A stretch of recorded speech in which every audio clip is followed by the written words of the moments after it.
আসসালামু আলাইকুম সুপ্রিয় দর্শক, অসংখ্য প্রীতি ও শুভেচ্ছাহীন আমি শহীদুল ইসলাম। প্রিয় দর্শক, আজকে যে বিষয়টি নিয়ে আপনাদের সামনে আমি কথা বলবো সে বিষয়টি আপনারা অনেকেই জানেন।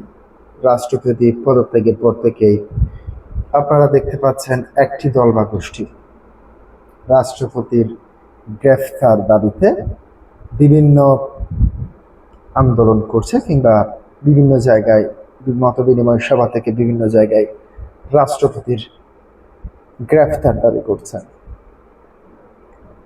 এবার সে প্রসঙ্গে বলতে গিয়ে সাবেক গণ অধিকার পরিষদ সাধারণ সম্পাদক ও বর্তমান বিএনপি সরকারের অর্থাৎ তারেক রহমানের রাজনৈতিক উপদেষ্টা হিসেবে যিনি নিয়োগ হয়েছেন রাশেদ খান যে মন্তব্যটি করেছেন, রাষ্ট্রপতিকে বহাল রেখে মধু খেয়ে আবার এখন তার বিচার দাবি করা হাস্যকর। হঠাৎ করে তিনি এই ধরনের মন্তব্য করলেন কেন, এবং এই ধরনের মন্তব্য করার ক্ষেত্রে তাকে নিয়ে যে সমালোচনা হচ্ছে সেটির জবাব তিনি কিভাবে দিয়েছেন।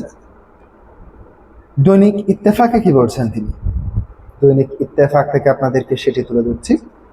সদ্য পদত্যাগ করে রাষ্ট্রপতিকে বহাল রেখে সুবিধা ভোগ করার পর এখন তার বিচারের দাবিকে তোলাকে পুরোপুরি হাস্যকর মন্তব্য করেছেন প্রধানমন্ত্রীর রাজনৈতিক সহকারী মোহাম্মদ রাশেদ খান। শুক্রবার 24 জুলাই রাতে সামাজিক যোগাযোগ মাধ্যম ফেসবুকে নিজের ব্যক্তিগত অ্যাকাউন্টে দেওয়া এক পোস্টে তিনি এই প্রতিক্রিয়া জানান।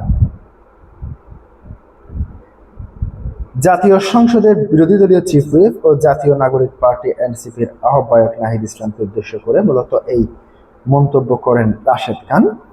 সামাজিক যোগাযোগ মাধ্যম ও ওই পোস্টে রাশেদ খান উল্লেখ করেন, বাংলাদেশের বিদ্যমান সংবিধান রাষ্ট্রপ্রধানকে আইনি দায় মুক্তি দেওয়া আছে এবং নাহিদ ইসলাম সহ সংশ্লিষ্টরা যদি সংবিধানের আওতায় সদ্য বিদায়ী রাষ্ট্রপতির কাছ থেকে শপথ গ্রহণ না করে একটি বিপ্লবী সরকার গঠন করতেন তবে এই দায় মুক্তির প্রশ্নটি উঠত না।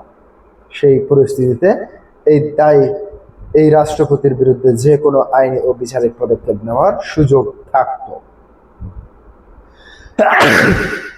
আলহামদুলিল্লাহ। তিনি আরো যুক্তি তুলে ধরেন, বিদায়ী রাষ্ট্রপতির অধীনে শপথ নেওয়ার মাধ্যমে মূলত তাকে এক ধরনের মার্জনা দেওয়া হয়েছিল এবং নাহিদ ইসলামের পরামর্শ গঠিত অন্তর্বর্তীকালীন সরকারে আমার মধ্যেই তাকে নতুন করে বৈধতা দেওয়া হয়। কোনো ব্যক্তিকে সম্পূর্ণ ক্ষমা প্রদর্শন ও নতুন করে মূল্যায়নের সুযোগ দেওয়ার পর পুনরায় তাকে বিচারের দাবি তোলা কোনো যুক্তিতেই পড়ে না।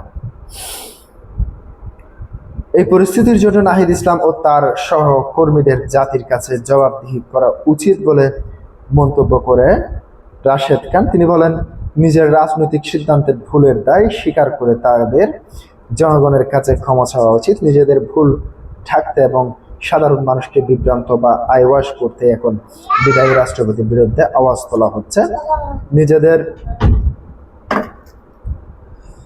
নিজেদের সেই প্রশ্ন তুলে তিনি বলেন, সে সময় সুবিধা উপভোগ করে বিদায় নেওয়ার পর এখন বিচারের দাবি করা নিতান্ত একটি হাস্যকর বিষয়। প্রিয় দর্শক, আজকে পর্যন্তই। আসসালামু আলাইকুম।